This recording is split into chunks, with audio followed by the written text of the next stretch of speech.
ताई, आपण एखादा विधी करायचा का? एखादा होम? काहीच कळत नाहीये अगं. आजी सुद्धा येत नाहीये.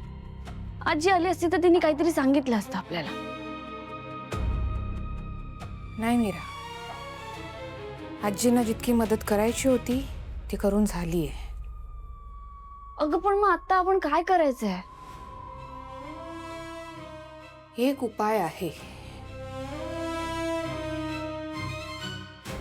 काय? मंजिरीची ती मायावी गुहा आणि त्यात एक म्हातारी होती, आठवतंय तुला? आपण गेलो तेव्हा ती अचानक आपल्या समोर येऊन पडली आणि मग अचानक गायबही झाली. तीच म्हातारी बाई. तिचं काय? ती म्हातारी बाई आपल्याला मंजिरीच्या रहस्यापर्यंत नक्कीच पोहोचवू शकते. तिचा या सगळ्यांशी काहीतरी संबंध आहे अगं. आणि जर तिचा संबंध नसता ना, ती त्या जागेवरच नसती, ती त्या मायावी गुहेत नसतीच. मीरा, मंजिरीचं रहस्य जिथे सुरू झालंय तिथेच कदाचित त्याचा शेवटही दडलाय. ठीक आहे, आज रात्री आपण त्या गुहेत जाऊया.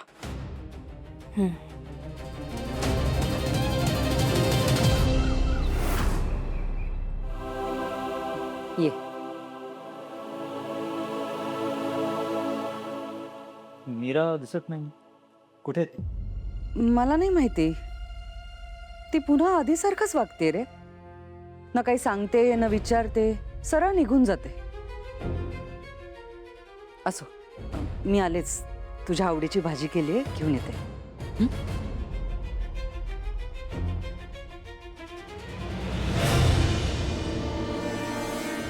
मीरा,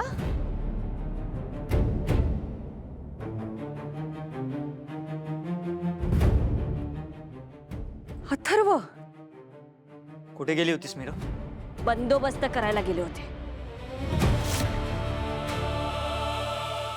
करून आले. कसला बंदोबस्त? या बाईचं खरं रूप सगळ्यांसमोर आणायचं होतं ना, त्याचाच बंदोबस्त करायला गेले होते.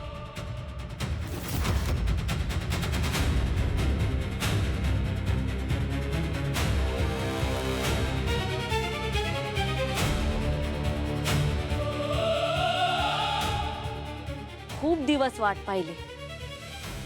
शेवटी आज तो दिवस उगवलाच. अथर्व, मी तुला म्हटलं होतं ना, हिचं वागणं बदललंय. बघतोयस ना तू, पुन्हा आरोप करते माझ्यावर. मंजिरी, इतकी वर्ष तुझं खरं रूप तू सगळ्यांपासून लपवत आलीस, पण आता नाही. आता बघाच, तुमच्या बरोबर मंजिरी म्हणून राहणारी ही बाई मुळात मनुष्यच नाही.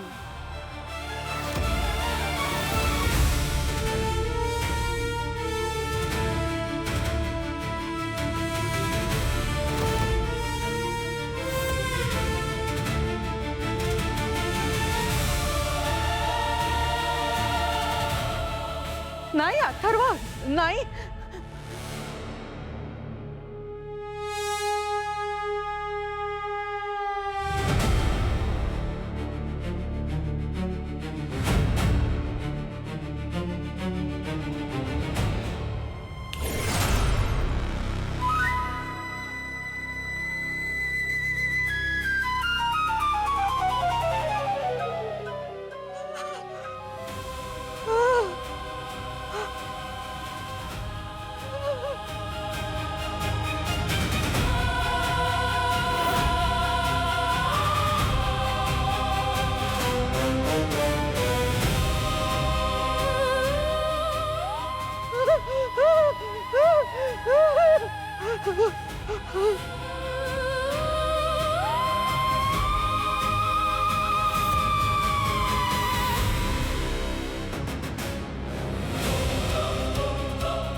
मीरा, हे काय केलं तू?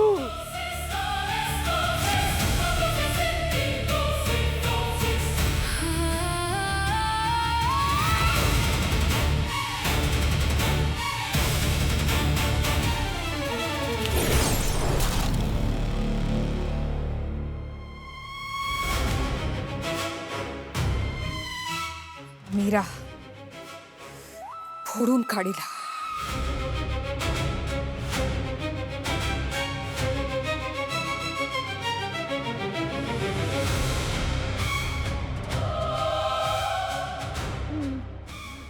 मी काय केलं? आज तू सांग की तू काय काय केलंय.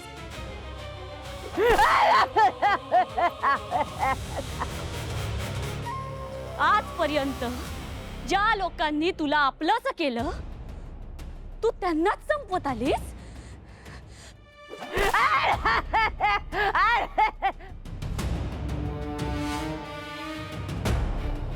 ज्या बाईने तुला आश्रय दिला त्या माझ्या आईला तू मारून टाकलंस.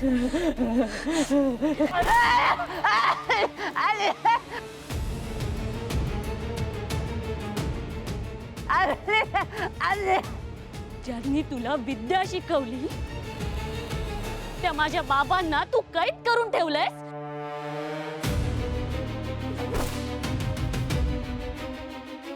ज्या बाईनी तू अनाथ आहेस म्हणून तुला आधार दिला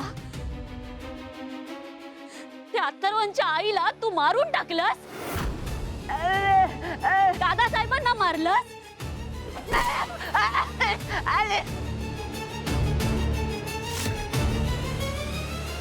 माझ्या अंबिका ताईचा खून केलास तू.